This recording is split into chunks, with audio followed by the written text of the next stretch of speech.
Now, within the wonderful and imaginative depths of horror cinema, there are various kinds of flavours, each as appetizing as the last. There are atmospheric, slow-burn chillers like Lake Mungo and Hereditary, in which nuance and subtlety are paramount to ensuring that the terror and tension don't let up. Likewise, there are serious films which aim to shock with extreme violence that drives the harrowing action forward. These are the likes of Martyrs, Titan, Inside, or Hostel. And then there are the horror flicks that go all out on the gore and strangeness. Now, these cinematic outcasts are those which relish in trashiness and schlock, and there's no limit to how strange the plots can get, or how much blood and insanity can be put on the screen. In fact, the stranger and gorier they are, the better. So let's take a look at them. As I'm Jules, this is WhatCulture.com, and these are insane, over-the-top horror movies. Prisoners of the Ghostland. Helmed by the mind behind Suicide Club and starring Nicolas Cage in one of his trademark Cage performances, underseen gem Prisoners of the Ghostland is certifiably insane. Set in a bizarre post-apocalyptic world populated by samurai, cowboys, and a cult of irradiated mutants, the plot sees a bank robber known only as Hero released from prison by the town's cruel leader. Now, Hero is put in a tight-fitting leather suit armed with tactically placed explosives and asked with retrieving the leader's granddaughter, who mysteriously disappeared. Should Hero fail to complete the mission within 5 days, attempt to remove the suit, or make any inappropriate advances towards the woman, the explosives will detonate. Hopping on a children's bicycle, Hero sets off into the titular Ghostland, the wasteland outside of the town, to begin his mission, and things only get fantastically weirder from here. This modern cult horror is something that needs to be seen to be believed. It's a gorgeous cinematic outing that oozes with delicious pulpy style from start to finish. As hilarious as it is captivatingly bonkers, there's simply nothing else like this one. Zombeavers. Now, creature feature films have given audiences everything from the iconic likes of Jaws and Tremors to the bizarrely silly things like Slugs and Night of the Lepus. Even sheep were turned into horrifying monsters in New Zealand comedy horror Black Sheep, but out of all of these creature features, none have quite managed to be as enjoyably trashy as the fantastically named Zombeavers. A film that proudly indulges in all the familiar lowbrow horror tropes, this flick sees a group of college students head out to a lakeside cabin for what they hope will be a weekend of fun. However, their idyllic getaway soon descends into a struggle for survival when they're besieged by the local beaver population that have been infected by toxic waste. Zombeavers knows exactly what it is and never tries to be anything else. It's a goofy and gory ride that contains better performances than a film with this title actually deserves, but the highlight of this flick is the undead beavers themselves. While these animatronic critters are never supposed to be especially terrifying or disgusting, the creative means in which filmmaker Justin Rubens deploys them gives his feature debut a ton of personality. Psycho Goreman. When the bratty Mimi and her neurotic brother Luke discovers an ancient amulet buried in their garden, they inadvertently unleash the titular Psycho Goreman. He's a towering purple monstrosity with godlike powers who desires only to destroy the entire universe. As long as the youngsters possess the gem though, he's completely under their control. Written and directed by Stephen Katansky, this film's title is enough to tell viewers exactly what sort of schlocky fun that they're in for. The picture's main running gag is that this ancient force of evil is turned into a child sidekick, and this flick knows how to get as much fun out of this absurd premise as it possibly can. Much like the director's previous offering, The Void, this outing boasts some impressive practical gore effects which perfectly strike the balance between sickening and hilarious. One moment a group of kids are eviscerated into piles of fleshy goo, the next the sibling's friend is transformed into a walking brain with tentacles and googly eyes. The cherry on the top of this face-ripping sci-fi romp though is some creative creature design which would feel right at home in any cheesy comic book affair. It's simply ridiculous in all the best ways. Hobo with a Shotgun. Beginning life as a fake trailer from Quentin Tarantino and Robert Rodriguez's Grindhouse double feature, Hobo with a Shotgun is a slice of gleefully unapologetic Grindhouse goodness which stars the great Rutger Hauer. The film opens with a nameless homeless man arriving in Hopetown, which has been renamed to the more apt Scumtown, and where the townspeople are terrorized by a ruthless crime family who've taken over. It's only minutes after stepping into the town where the protagonist witnesses the cruelty of the gang when he observes them publicly execute one of their own family by decapitating them with a barbed wire noose. All the hero wants to do is scrape enough money together to buy a lawnmower, but when he realizes just how crime-ridden the city is, he chooses to purchase a shotgun instead and become a vigilante. This puts him in the sights of the crime family, and all-out carnage breaks loose. Containing containing just as many crass one-liners as it does gore, Hobo with a Shotgun takes great pleasure in indulging all the typical B-movie tropes. Everything is turned up to a rather gnarly extreme, with the result being an enormously entertaining time that viewers aren't supposed to take seriously. Fried Barry. Fried Barry, the feature debut from Ryan Kruger, sees the titular drug addict abducted by aliens after taking heroin. One of the extraterrestrial visitors then takes control of Barry's body and proceeds to embark on a drug-fueled odyssey throughout Cape Town's seedy underbelly. Wandering the streets with a glazed expression, the alien visitor is thrown from one bizarre encounter to the next. Whether it's a spontaneous pregnancy or chainsaw-wielding psychopath, it's impossible to know what ludicrous scenario Barry will end up in. No matter how twisted or psychedelic things get, though, this flick is a riotous blast from beginning to end. Making the experience all the more surreal is Kruger's visceral direction. Frequently manipulating and distorting the sound design whilst deploying trance-like editing alongside some rather garish camera angles, Fried Barry is given a grungy quality in which everything feels slightly, well, off.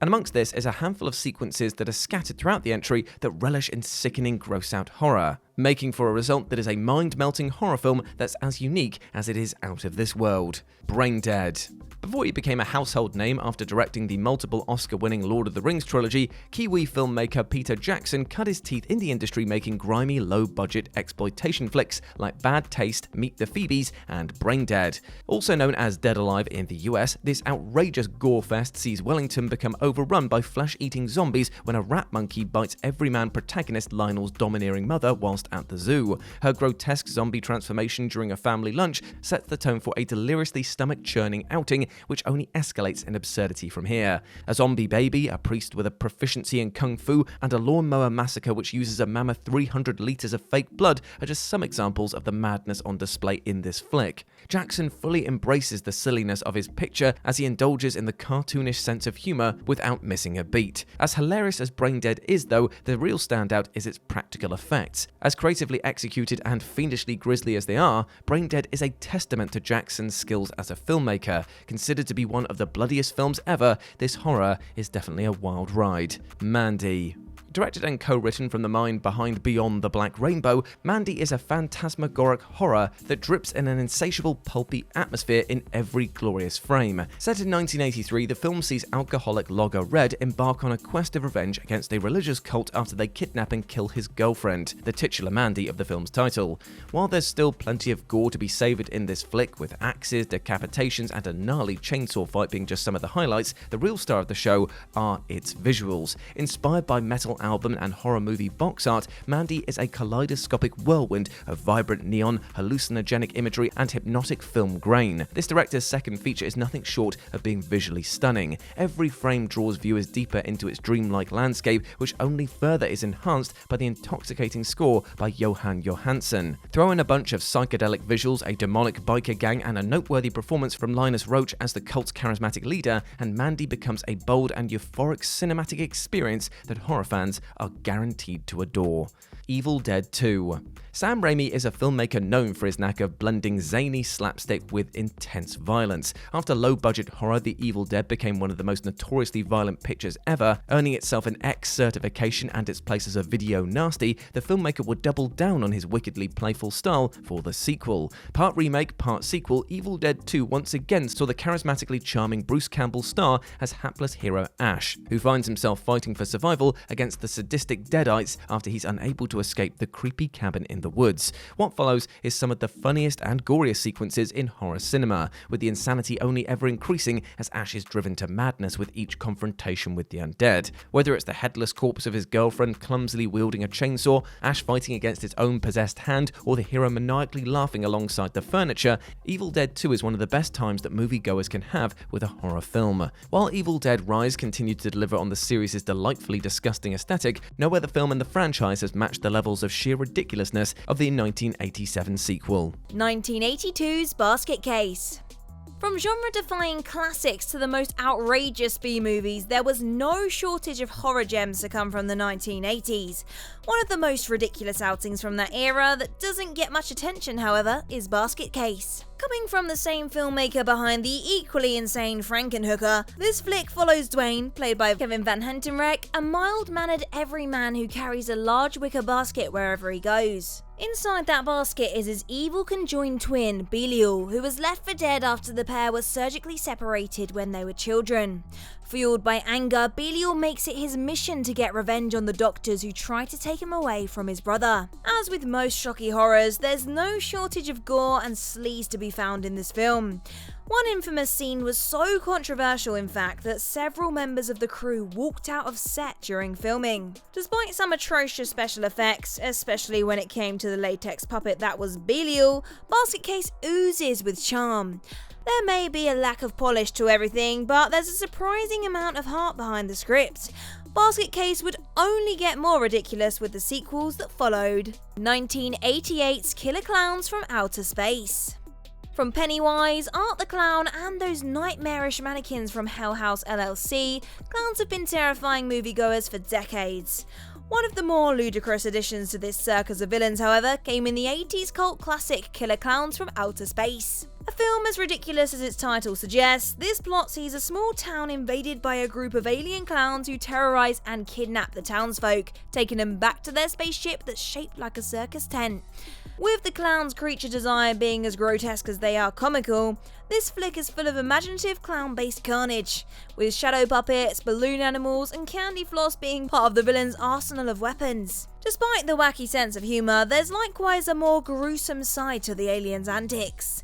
The most disturbing part of this otherwise fun-filled feature is the implication that the kidnapped townsfolk are slowly being digested while encased within candy floss cocoons, showing that these invaders are to be feared. Complete with a quintessentially 80s theme song from the Dickies, Killer Klowns from Outer Space are the most fun clowns that have ever been in horror. 2007's Planet Terror. Helmed by Robert Rodriguez and released alongside Quentin Tarantino's Death Proof as part of their Grindhouse project, Planet Terror is a loving homage to the campy horror B-movies of the 1970s. The movie sees a Texas town become overrun by mutant zombies after the population are accidentally infected by a dangerous bioweapon. Caught up in the carnage is go-go dancer Cherry Darling, played by Rose McGowan, who fights back against the horde alongside a ragtag group of survivors. Like the genre is emulating, the plot is the least important part of this film. Rather, the main reason for watching is for its riotous style. From squelchy practical made-up effects, bucket loads of blood, and its cast of eccentric characters, Rodriguez dials everything up to the extreme to create a wild cinematic experience that can't be found anywhere else. Making Planet Terror's retro feel even better is its grainy presentation. Complete with cigarette burns and a missing reel gag, watching Planet Terror feels like viewers have uncovered a long-forgotten film that's been lying on a shelf for decades. For a movie where the protagonist has a gun for a leg, Planet Terror is everything that horror movie fans could want. 2006's Slither. After bombing badly at the box office, James Gunn's feature directorial debut Slither has since gained a small cult following. However, this film is nevertheless a hidden gem that doesn't get as much attention as it deserves. When a meteor crashes into the small town of Willy, South Carolina, the inhabitants are besieged by a parasitic worm which gradually infests the population, taking over their minds and causing their bodies to undergo monstrous mutations. Taking plot elements from classic sci-fi outings like Invasion of the Body Snatchers and The Thing and merging them with the Cronenbergian body horror, Slither contains plenty of gross scenes to put viewers off their dinner, with one of the most memorably grotesque being Brenda's explosive fate. Alongside the repulsive gore and squeamish body horror, Gunn's gleefully macabre sense of humour is the cherry on top of this underrated horror comedy. There are plenty of scenes here that are equally disturbing as they are hilarious, something that's made all the better thanks to Nathan Fillion's wonderful sardonic performance as the town's police chief. With the carnage only ramping up as the film progresses, Slither is a diabolically fun time that horror lovers need to see. 2019's Color Out of Space.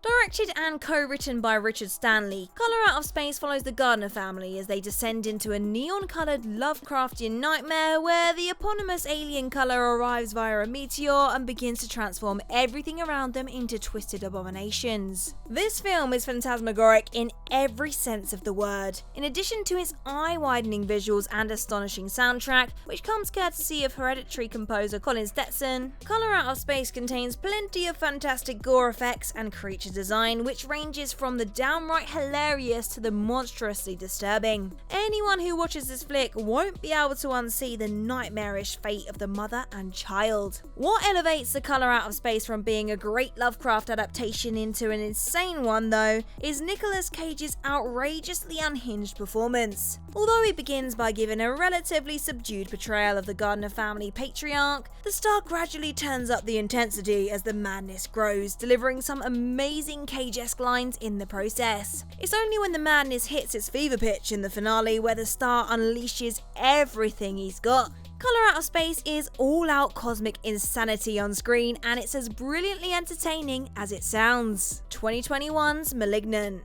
As well as directing the likes of Saw, Insidious and The Conjuring, James Wan's horrors also have a schlocker side. Alongside the campy dead silence, the filmmaker was also responsible for Malignant, one of the strangest horror movies in recent years. After a mysterious intruder kills her boyfriend one night, Madison, played by Annabelle Wallis, is made the prime subject of the investigation while experiencing visions of the murderer's other killings. As she begins searching for her own answers, this film only becomes more fantastically ridiculous. Beginning with a brutal cold open before launching into an over-the-top credit sequence, viewers are told right from the start what kind of film they're in for. Malignant is a love letter to the cheesy B-movies of the early 2000s, complete with hammy dialogue, bizarre plot twists, and a striking visual style. It's not until the final act where this picture gets truly insane, with the reveal that the killer was Madison's evil conjoined twin surgically sealed into the back of her skull, the genre switches from supernatural investigation into crunchy body horror action. Malignant is incredibly strange, but Wan's commitment to his vision ensures that horror fans will fall in love with this one. 2021's Willy's Wonderland.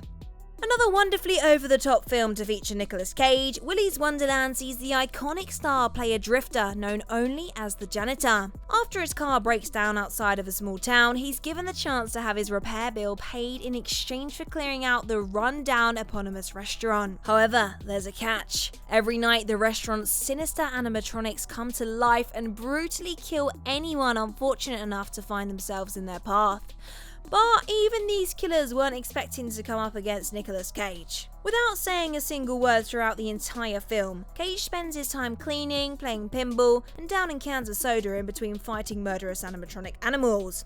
It's a ridiculous, silly premise, but this flick embraces every absurd second of it with open arms. Containing plenty of schlocky gore effects, quippy one-liners, and outrageous fight scenes, this low-budget horror is brimming with personality, with everything being made all the better with Cage's wordless expressions. Willy's Wonderland is a film that knows exactly what it wants to be, and that's exactly why it's quickly earned the status of a modern cult classic. 1987's Street Trash. Part of a subgenre of horror colourfully known as melt movies, Street Trash is a sleazy slice of 80s exploitation cinema from director Jim Moreau. Set in a rundown area of Brooklyn, the film follows a group of homeless people as they find ways to survive each day on the streets, living in a makeshift junkyard community that's terrorised by a tyrannical, self-appointed ruler. Meanwhile, a liquor store owner discovers an old batch of booze called Viper hidden in his basement that he decides to sell to the homeless for cheap. Unfortunately for his customers though, the hooch causes anyone who comes into contact with it to melt into a gooey puddle of gore. Designed to be as transgressive as possible, this film is unapologetically shameless in its execution. It's crude, grimy and excessive, relishing in bad taste throughout its entire runtime. And that's without mentioning the melting sequences. When the gruesome deaths do occur, they're as unpleasant as everything else in Street Trash. Watching people agonizingly disintegrate into brightly coloured viscera is as disgusting as ever thanks to some seriously sickening practical effects. 2013's Frankenstein's Army. Directed and co-written by Richard Rapphorst, Frankenstein's Army is one of the most bizarre found-footage films ever made. Set during World War II, the plot follows a group of Soviet troops who get called to aid another unit who have become pinned down in a nearby factory. Upon investigating, however, the men are attacked by a collection of soldiers that have been transformed into mechanical monstrosities by an evil Nazi doctor. Although this flick begins as a grim allegory for wartime cruelty as it captures the protagonist's barbarous actions, the tone switches to a steampunk-flavoured splatter film as soon as the group enter the factory and attract the attention of the Mad Doctor's experiments. featuring the likes of a gas mask wearing creature with elongated drills for hands, a man with an Iron Maiden for a head, and another with a propeller for a torso, the latter of which gained media attention after the filmmaker accused Resident Evil Village of plagiarizing their design. The titular army strikes the perfect balance between nightmarish and absurd. Despite ending on a bland finale, the inventive practical effects, ludicrous monster design, and spattering of gnarly gore are more than enough to make Frankenstein's army worth experiencing. 1977's Hausu. Alongside containing some of the most chilling examples of modern horror, Japanese cinema is likewise where movie lovers can find some of the wildest and most bonkers outings within the entire genre, with Tokyo Gore Police, One Cut of the Dead, and Battlefield Baseball being just some of the worthy contenders for this list. The most over-the-top slice of J-horror, however, comes in the form of 1977 cult classic Hausu. Helmed by Nobuhiko Obayashi, the plot follows a high schooler named Gorgeous as she visits her aunt's house one summer with a group of her friends. Not long after arriving though, they begin to be devoured by the house in a manner of imaginatively insane ways. While there are plenty of zany horror sequences, the most famous of which sees one of the girls being eaten alive by a piano, it's everything else that's poured into this picture which makes it something truly unique. In addition to the outrageous body horror, there's kung fu sequences, animation, and an upbeat pop soundtrack, all of which is accompanied by a surreal sense of humour. It may not be the scariest film to come from Japan, but Hausu is certainly one of the most bizarre experiences that viewers will not forget easily. Bug. Based on a 1973 novel, Bug follows a mad scientist, Parmiter, who's obsessed with breeding an intelligent subspecies of cockroach. After his experiment proves successful, the super insects invade a small town, wreaking havoc on the locals. On the surface, the sci-fi horror doesn't sound too different from any other campy creature feature, but there's one thing that makes Bug the weirdest kind of monster B-movie. The cockroaches shoot fire. By rubbing their legs together, these critters can incinerate anyone in their path, leading to many moments that are more comical than frightening. And just when it looks like the zaniness has peaked, Bug will toss in another nutty idea, like when Parmiter learns he can speak to his creations, or how the pyro beetles can use their bodies to spell out words. It's also funny how Bug attempts to stay grounded in reality by delving into the science behind how these fire roaches evolved, as if these sentient flamethrowers could actually exist. It's far from scary, but Bug is still entertainingly bad due to the poor special effects, ludicrous plot, and over-the-top acting. Mr. Vampire. In Kung Fu horror Mr. Vampire, the citizens of a rural Chinese town are attacked by vampires. But these are no ordinary bloodsuckers. In Chinese mythology, these creatures, known as Jiangxi, cannot walk since rigor mortis has left their joints too stiff to bend. As a result, the undead chase their prey by vigorously hopping. This may sound silly, but these reanimated fiends are far more resilient than regular vamps. More often than not, it takes up to 4 martial artists to eliminate one of these revenants, but this often leads to astoundingly choreographed fight scenes at least. And just when it seems like things couldn't get more peculiar, Mr. Vampire's climax holds in a psychic ghost who can chuck her own head as a projectile. What makes Mr. Vampire even stranger is how a sizable chunk of the runtime involves a priest and a buffoonish cop trying to win the affections of a beautiful woman, Ting. These scenes play out like a romantic comedy, which makes it more jarring when porcupine-headed spirits and leapfrogging vampires are inexplicably thrown into the mix. The Wicker Man, 2006. Robin Hardy's The Wicker Man is touted as one of the best folk horrors of all time, so for this reason, it seemed unlikely any remake could ever measure up to the 1973 film. However, nobody could have anticipated how mind-bogglingly awful Neil LaBute's redo was. That original was a slow-burn detective thriller that focused on eerie tension and unsettling imagery rather than outlandish scares. The 2006 version, on the other hand, contains scenes of Nicolas Cage's character performing roundhouse kicks, punching women while dressed as a bear, and screaming about bees. Despite already having a reputation for outlandish performances, The Wicker Man might be the movie that single-handedly turned Cage into a meme. Even though criticism is often directed towards the face-off actor, every facet of this needless remake is off-kilter. Thanks to the incohesive tone, many dramatic scenes are undercut by awkward pauses, strange line deliveries, and unintentionally hilarious charts. 2006's The Wicker Man is arguably more entertaining than its predecessor, but not for the reasons the filmmakers intended. My name is Bruce. Campbell has built a legacy starring in wacky horror indies like the Evil Dead trilogy, Maniac Cop, and Bubba Hotep. But one entry in Campbell's CV that doesn't get enough credit is My Name is Bruce. In this horror comedy, Bruce plays an exaggerated version of himself who's unable to find work outside Z-list garbage. When 4 teens accidentally awaken a horde of demons, they beg Campbell to save them, mistaking him as a hero in the same vein as his Evil Dead persona, Ash Williams. Believing this is all part of his latest film project, Campbell agrees, oblivious he's facing off against genuine monsters. As expected, there's a lot of meta humor relating to the lead star career. However, the majority of gags work on their own, so My Name is Bruce isn't just for Evil Dead fanatics. The film is surprisingly unpredictable, deliberately not going for the obvious punchlines, including one great joke involving Ash's iconic chainsaw. The sets and costumes look amateur, but it works in the movie's favour since it's supposed to emulate a trashy horror indie and serve as a love letter to the genre. My Name is Bruce only recouped 1/10 of its budget, but that doesn't change the fact that this underrated meta-horror deserves more attention. The House That Jack Built. Controversy tends to follow Lars von Trier wherever he goes, with the Danish filmmaker's work often exploring abuse, mental illness, depression, and graphic sexual themes. And this visceral horror, The House That Jack Built, is no exception. Prologue depicts the titular psychopath, Matt Dillon, bludgeoning a woman with a tire jack, caving her head in. As brutal as this moment is, it is nothing compared to what follows. For the next 2.5 hours, we are subject to all of Jack's darkest desires, which involve chopping off breasts, turning his victims into sculptures, and fashioning a house from dozens of corpses. It's messed up, even by Von Trier's standards, which is saying a lot. Just when it feels like things could not get any more shocking, it's revealed the overarching narrative takes place in Dante's Inferno-inspired metatext. After watching the Roman poet Virgil, played by Bruno Ganz, guiding Jack through the 9 circles of hell, it's easy to forget The House That Jack Built started off as an artsy slasher. Also, concluding such a twisted movie with the upbeat hit-the-road Jack was a stroke of genius. Dreamcatcher.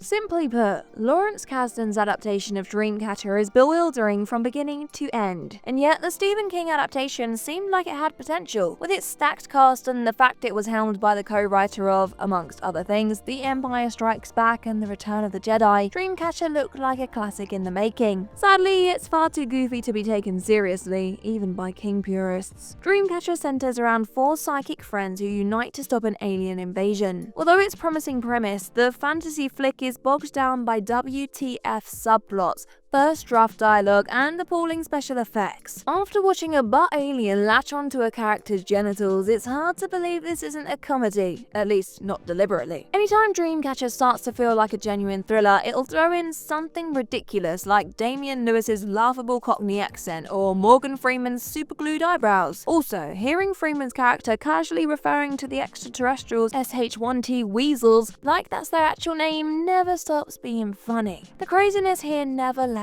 up, as in the final scene, a main character is revealed to have been an alien all along, without any build-up or explanation before Dreamcatcher abruptly cuts to credits. Uzumaki. Based on Junji Ito's manga of the same name, Uzumaki revolves around a curse that befalls a Japanese town, causing an ordinary man, Toshio Saito, to obsess over spirals. As far as curses go, it doesn't sound too bad. At first, all he does is study vortexes and make whirlpools in its soup, but Toshibo becomes so overwhelmed by his addiction, he contorts his body into a spiral, breaking every bone in his body. While that in itself sounds surreal, things only get worse when Toshio's wife slices off her fingertips and hair, fearful the spiral patterns will consume her. As the curse spreads through the town, people start transforming into giant snails with spiral shells, and whether the inhabitants embrace the spiral or hide from it, nearly everybody meets a terrible fate. What elevates the tension further is the constant sense of inescapable dread. It's not specified where this curse originated from, nor is there a way to remove it. As a result, the characters are forced to watch everybody they know and love to be swallowed up by this hex, knowing they'll probably meet the same fate in the near future. Let us know your thoughts in the comments down below, and while you're there, drop us a like, share, and subscribe too.